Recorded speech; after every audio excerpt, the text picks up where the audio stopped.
Assalamualaikum, selamat sore teman-teman. Ini ada salah satu teman kita yang berkomentar seperti ini. Dia bertanya-tanya juga. Nih banyak ya. Apa ibu bacain aja deh ya biar jelas ya. Jadi begini pertamanya. Bu, namanya Nurhayani. Bu, maaf ya, saya mau tanya. Saya pernah lihat Osa di videonya yang lain. Kenapa sih kalau di rumah masih diikat-ikat di bagian lehernya dan juga masih dikurung-kurung di kandang?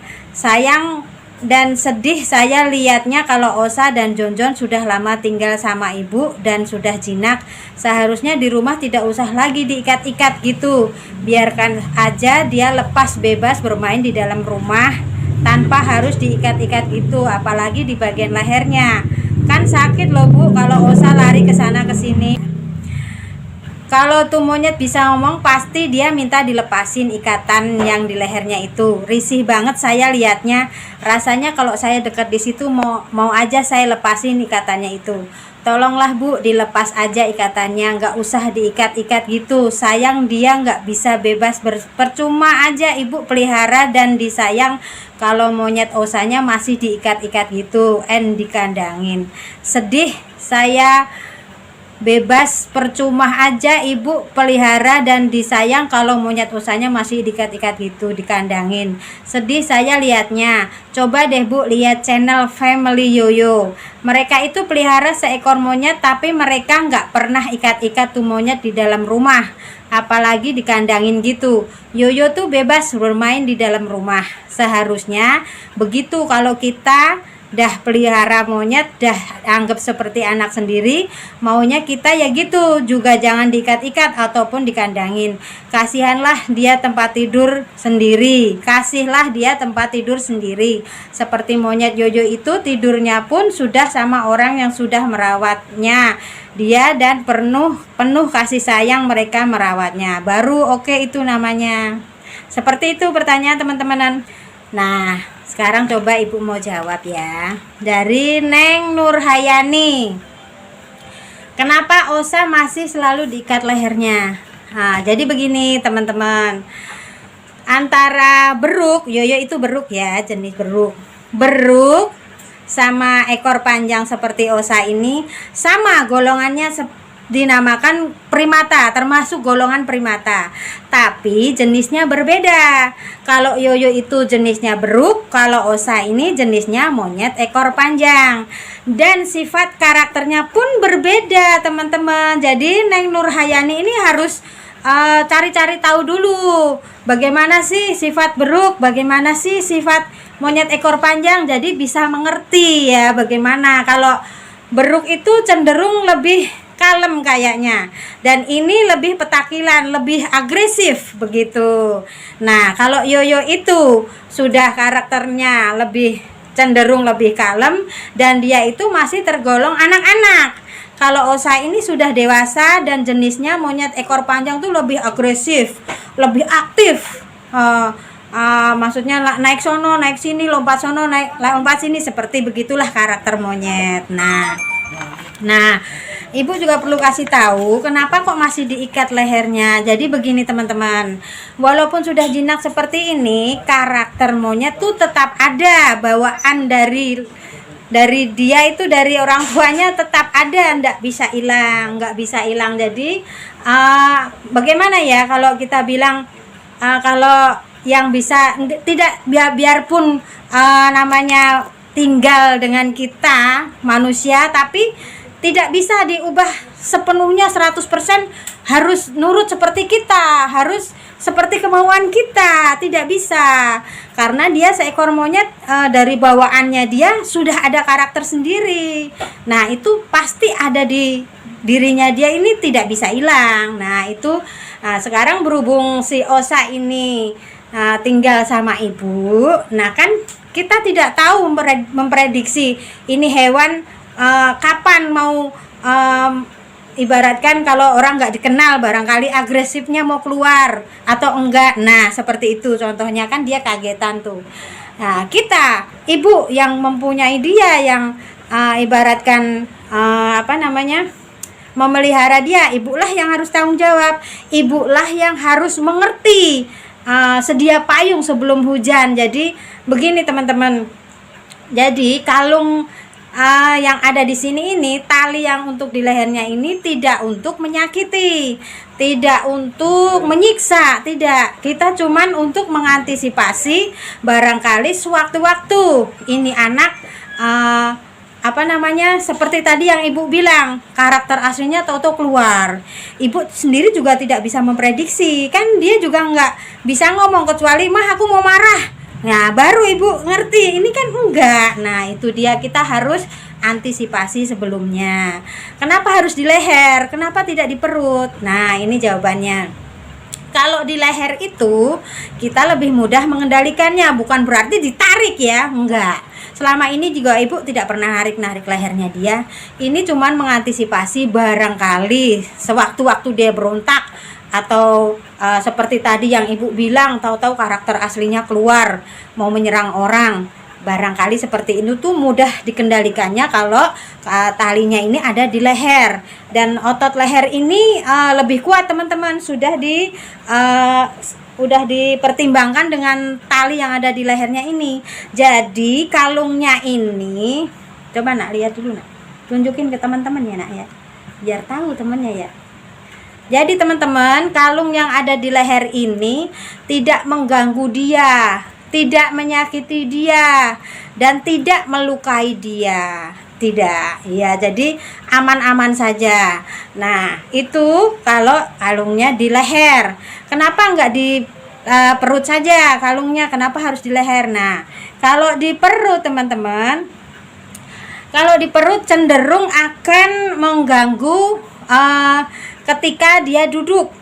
Ketika dia duduk itu talinya akan ketindihan dengan daging perut dan paha, otomatis kejepit dong kalau duduk. Nah itu kebanyakan banyak kejadian kalau monyet itu talinya ada di perut, banyak nih kejadian. Jadi ownernya tidak perhatian, kurang teliti. Jadi dia anggap wah aman di perut ini, tidak akan menyakiti atau bagaimana. Padahal kan monyet itu semakin besar juga perutnya semakin besar, dan dia ketika duduk akan tergencet, tertindih antara daging perut dan paha, terus mengganggu pernapasan dan sebagainya. Itu ada juga itu yang karena ownernya kurang perhatian, kurang teliti ya, jadinya itu talinya yang di perut ya, rantai itu sampai menyatu dengan dagingnya, lengket di dalam dan harus dioperasi dan sebagainya. Itu sangat berbahaya sekali teman-teman. Nah kalau di leher ini setiap saat ibu kontrol, bisa tahu ini masih ada jaraknya enggak, atau sudah kesempitan atau enggak. Kalau ibu seperti itu ya, selalu dikontrol. Jadi sekiranya mengganggu dia enggak gitu, menyakiti dia enggak menyakiti, tidak mengganggu dan tidak melukai. Mengontrolnya dia pun kalau di leher ini gampang, karena beda kalau di perut. Dikontrolnya gini, mulutnya semua mau menyerang orang tetap bisa maju mulutnya, tapi kalau di leher kan kita tahan, bukan kita tarik ya, kita tahan talinya, jadi dia tidak bisa maju lagi mulutnya gitu teman-teman. Jadi semua itu demi keamanan, demi kebaikan, tidak ada unsur untuk menyakiti atau menyiksa, tidak sama sekali, karena ibu sayang banget sama Osa ini gitu teman-teman. Itu pertanyaan yang pertama. Terus pertanyaan yang kedua, kenapa Osa dikandangin? Nah begini teman-teman, kata Neng Nurhayani ini juga katanya kalau si Yoyo itu tidurnya sama orang bu, bukan di kandang. Kalau udah nganggep anak sendiri kenapa harus dikandangin? Nah itu seperti itu. Jadi gini teman-teman, si Osa ini dari kecil memang tidak mau tidur sama ibu. Satu itu tidak mau, asal mau dikelonin dia selalu gelisah dan nggak bisa tidur. Nah setelah ibu masukin kandang mungkin sepi, tenang, dia baru bisa tidur. Seperti itu. Jadi berbeda-beda teman-teman. Jadi apa namanya, seperti kita aja manusia ya, walaupun sama-sama manusia nih, contohnya seumpama ibu sama Neng Nurhayati, kita sama-sama manusia kan. Ibu tidak suka bakso, mama Neng Nurhayati suka bakso. Nah, itu berbedanya di situ. Mungkin seperti itu contohnya kira-kira. Jadi Osa ini tidak suka tidur di kasur sama orang, sedangkan Jon tidurnya sama kakak Eca di kamar. Nah, itu biarpun sama-sama monyet tapi berbeda-beda apa namanya, seleranya, keinginannya tuh berbeda-beda. Sama juga seperti manusia seperti itu. Contohnya kayak ya sama aja, manusia tuh ada yang kalem sifatnya, ada yang petakilan, itu sama seperti itu. Osa sama Jon ini juga sama jenisnya, monyet ekor panjang. Cuman Osa ini lebih kalem daripada Jon ini petakilan, aktif banget seperti itu. Walaupun sama jenisnya ya teman-teman, begitu. Jadi dikandangin itu bukan menyiksa juga, enggak. Jadi di saat-saat tertentu dia itu juga kepengen sendiri, enggak harus sama orang terus, karena mungkin dia juga kepengen ketenangan kali.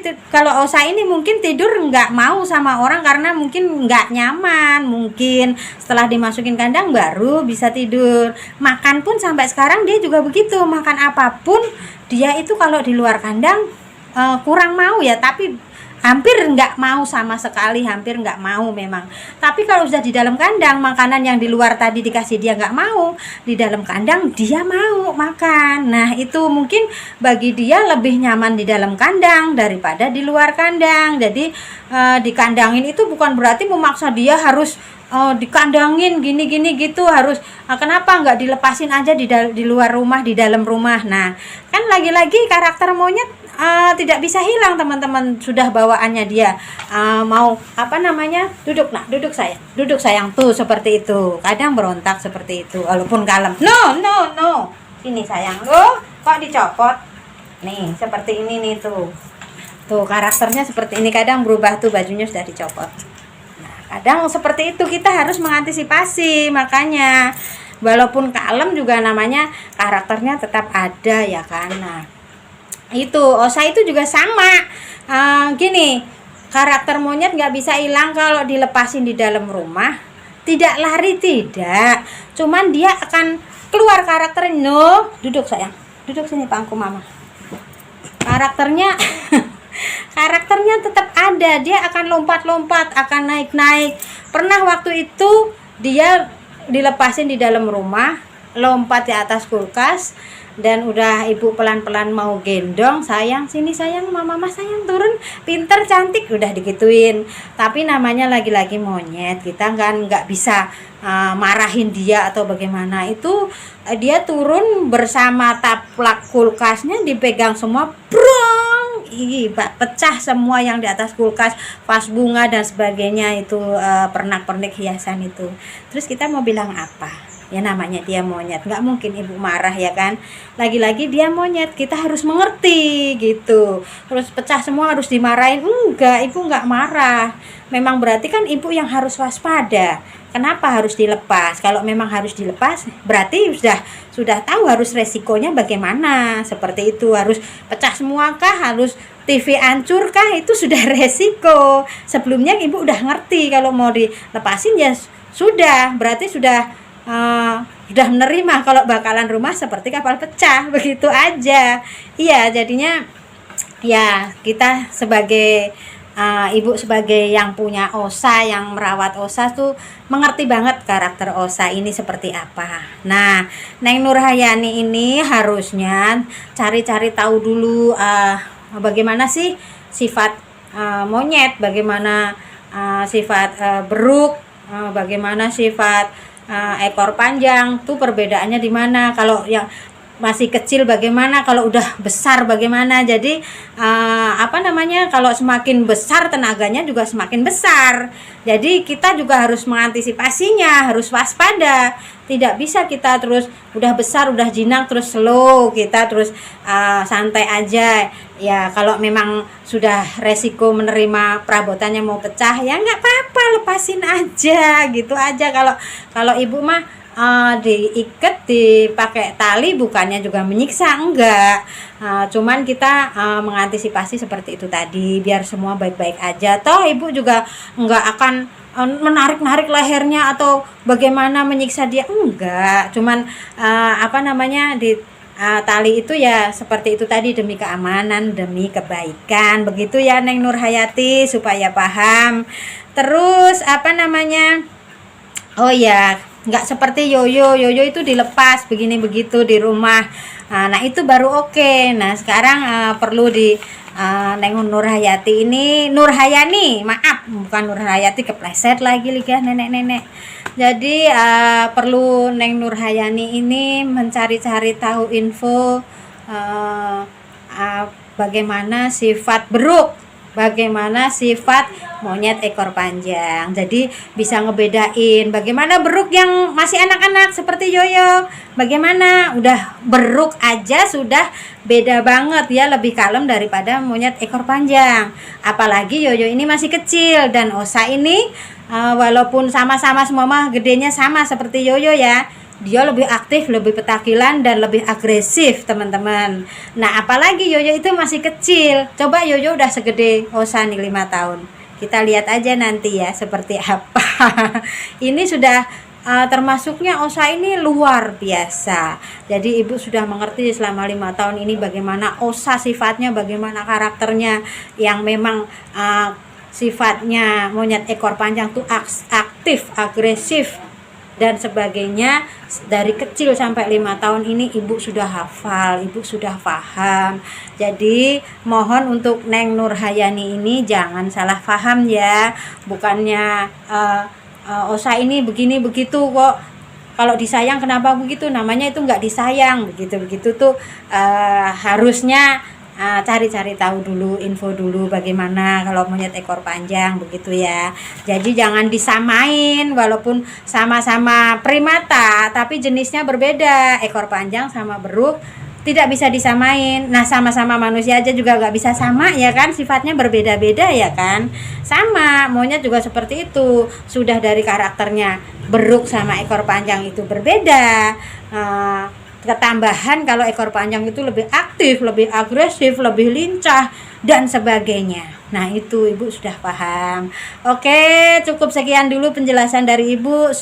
Semoga Neng Nurhayani bisa paham, dan apabila ingin mengerti lebih lanjut lagi silahkan lihat-lihat di Mbah Google, nanya di situ, cari-cari tahu informasi tentang kayak yoyo itu beruk bagaimana sih, kayak Osa monyet panjang ekor panjang tuh bagaimana sih. Nah itu nanti baru bisa paham ya. Jadi sekali lagi jangan disamain, kenapa Osa nggak bisa kayak yoyo, ini itu nggak bisa, sama-sama orang juga nggak bisa, biarpun monyet sama-sama monyet juga lain-lain, begitu ya Neng ya. Sekian dulu video jawaban dari ibu, semoga bisa dipahamin, dan teman-teman juga semoga bisa mengerti bahwa semua ini yang ibu lakukan demi kebaikan, begitu, bukan karena bagaimana masa sayang disiksa, begitu ya teman-teman. Sekian, wassalamualaikum, sampai jumpa di video selanjutnya, dadah.